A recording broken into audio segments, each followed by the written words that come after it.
One of my favorite stories of Miss Capehart was when I first arrived, there was a lot of work to be done. And Miss Capehart was very much the hardest worker at Legacy. I kept walking by her office one morning, and she had her head down on her desk.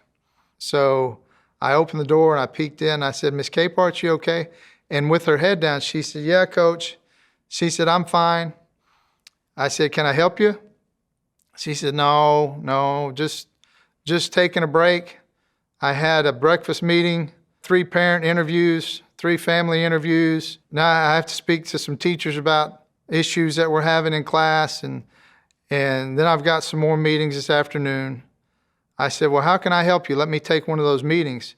She said, No, can you get my lipstick?" And that was Miss Capehart.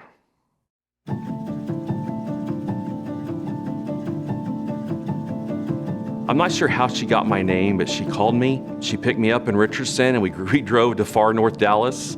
There's cow pastures around and no homes and country roads. But she had this deep desire to have a school that would really shape the next generation of students, and I caught that vision. My first year as a teacher, I was kind of an out-of-the-box teacher and a very much in-the-box school at the time. And she said, "Well, you just stick to it." And that's when I started thinking, I wonder what it'd be like working in a school that had Jody's vision. And I was lucky enough to be able to find out what that would be like.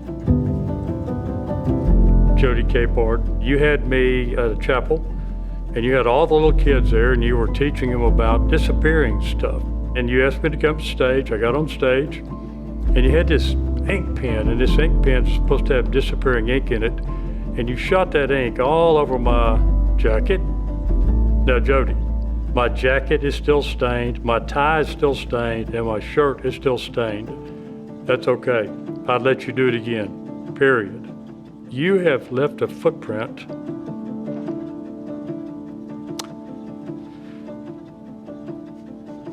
that's just remarkable. If we could all leave as big a footprint and affect as many generations, we'd all be better for it. One of the greatest impacts that you can see in Legacy as a result of Jody's involvement is the importance of the relationship between teachers and their students. She wanted school to be, yes, a learning environment, but she wanted it to feel like home. Visitors, they walk in here and they say, "I can't put my finger on it, but there's something about this place. There's a feeling." There's something different. There's something different. There's a certain excitement about learning. There's a certain acceptance of people. There's a certain feeling of love that you almost feel when you step on the campus. And that started with Jody.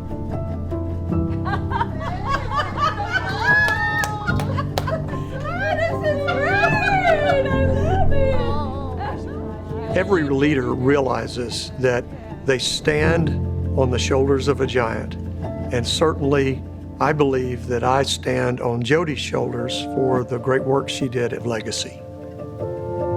There's so much that I'm grateful for because my son is who he is today because of the teachers and the people that have poured into him.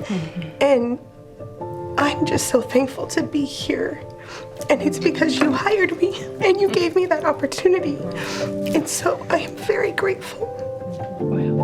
She would always grab my hands and she would say, "Coach, never stop praying the blood of Christ over Legacy Christian Academy."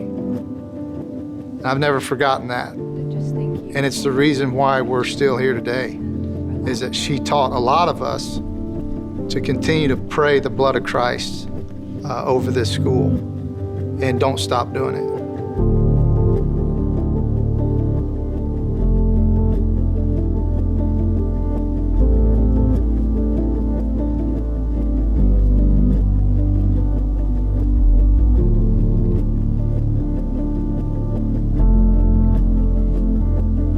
All of us say Legacy Christian Academy or the shortened name, Legacy, many, many, many times.